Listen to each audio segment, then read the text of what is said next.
Welcome to the video. My name is Agent Double Sonic, and in this video we're going to be creating a painting. But first, a trip down memory lane. This is a 12 by 24. I'm going to do half of it gessoed, half of it ungessoed, so that way I can show you the difference, and honestly I just want to see how it looks. Let's go ahead and get started.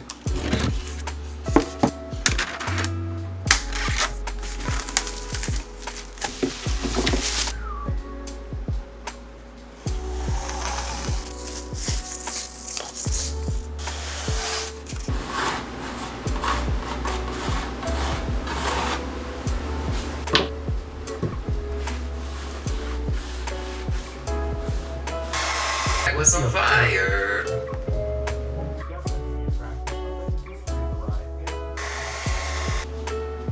You can kind of see it. So if you look, you see the gesso and the non-gesso. So now that we got that done, we'll work on the art piece. That was a nice little trip. Let's go ahead and get started on the concept art. Past me took care of the canvas already. We got this side gessoed and this side not gessoed. So we're actually creating a 12 by 12 one art piece that we're going to then transfer with the Russelll transfer paper onto the other side. So this 18 by 24 would be great if I was creating this whole piece, but that's way too big. What I'm going to be using is by Blick. It's the Vellum Bristol 14 by 17. Jaime and Jennifer, shout out to y'all. We went to Starlandia and I picked this up. I was going to use it for another project, just like with this one. That was the original intention, but when in Rome and you have the materials, you will use the material. That being said, let's go ahead and get started.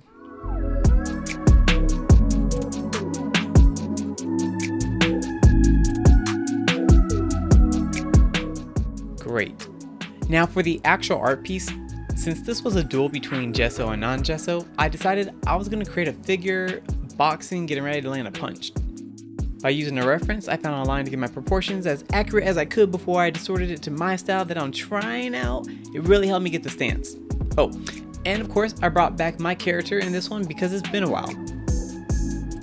With the sketch done, I grabbed my Sharpie to do the outline, and it was time to take it over to Procreate for a little bit of dabbling. I took a picture of the sketch, brought it to Procreate, and I stretched the image to fit the 12 by 12.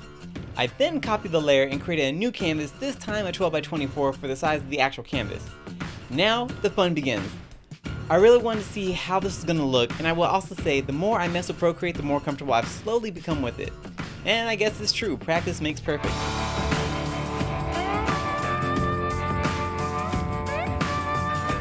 Now that we got the concept for the painting, it was time to finally get to creating what past me 2 years ago has wanted to create.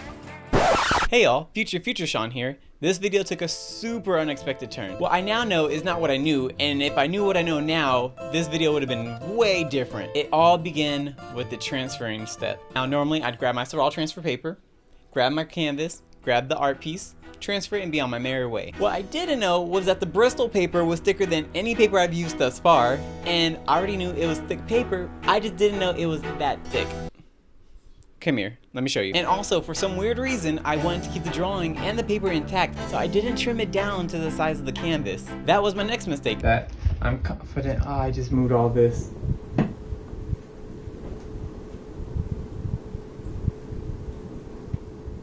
I just moved the whole drawing. And I was off just a little.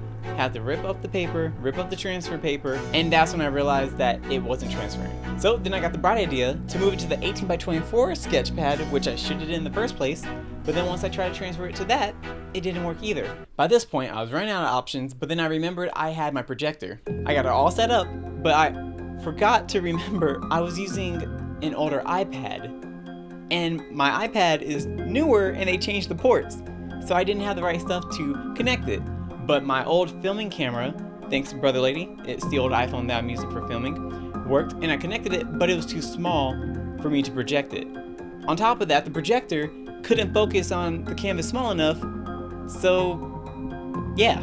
At this point, I was super frustrated for sure, and then I saw in the distance, about 5 feet away, my light box, and I was like, oh, I can just trace it. So I decided to cut out the fighter, put it against the light box, got the bright idea to trace the outline on the other side so that way I can just flip it and call it a day. I thought that was genius. And with this bright idea, I was like, oh, let me just turn it into a stamp. But that ought to work, right? Right? Wrong. The paint was drying too quick, so I was like, oh, let me go ahead and just put a little extra paint on top of it. That will make sure it doesn't dry and I can have enough where I can lay down and leave the impression.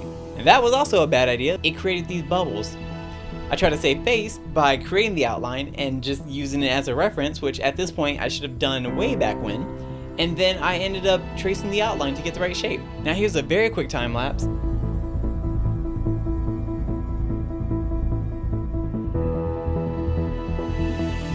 Now I could have just given up on this entire concept, this entire video, but I owe it to you, I owe it to me, and I owe it to 2-year-old version of me to create this piece and to get to the meat and potatoes of this whole video. So here's a proper painting. I went, grabbed a new canvas, I gessoed half of it, I created the concept art, and now we're gonna see what happens if you gesso and what happens if you don't gesso a painting. With the gesso dried, I transferred the sketch. The first thing I noticed is that the lines from the transfer paper was a little bit more defined on the gesso side.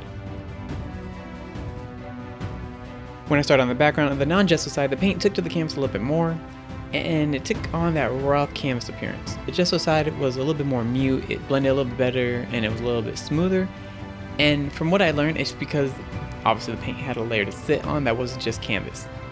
For what it's worth, my biggest takeaway is that the gesso side does give a smoother appearance, and it took a little bit less paint to a degree, and maybe for others, but I think it was about 2 layers that it saved me on versus the non-gesso side, which I did notice that the canvas took a little bit more to achieve that smooth look. When I did add another layer of paint to the face of the character, this is where I saw the biggest difference. Again, the non-gesso side was more of the rough texture appearance, and then of course the gesso is the smoother one, but I noticed it when I did the line work of the contrast of the character.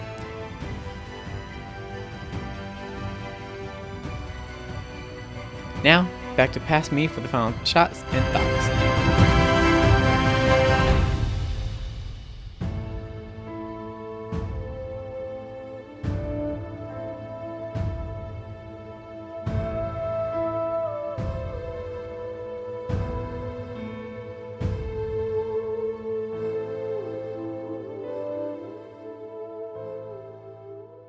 Okay, there you have it. Gesso versus non-gesso. We started off with a very ambitious thing.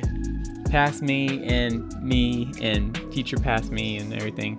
We did this piece right here. My mistake was trying to create too much to make this piece. So then we switched to the smaller one.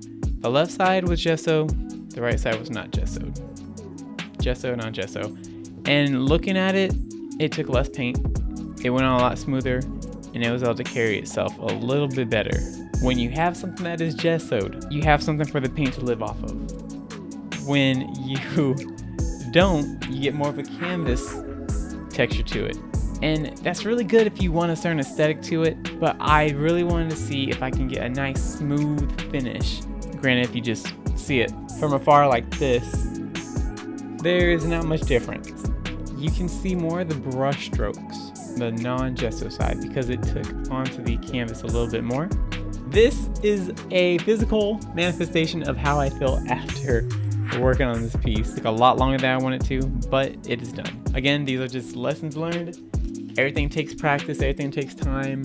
This one is also gonna go back up. If I keep this like this, I feel like we need to revitalize this canvas to be something better. But in the meantime, for now, so you might see this in another video, who knows. With that being said, my name is Agent Double Sonic, peace, love, and hot sauce, and as always, thanks for watching, and I'll catch y'all in the next video.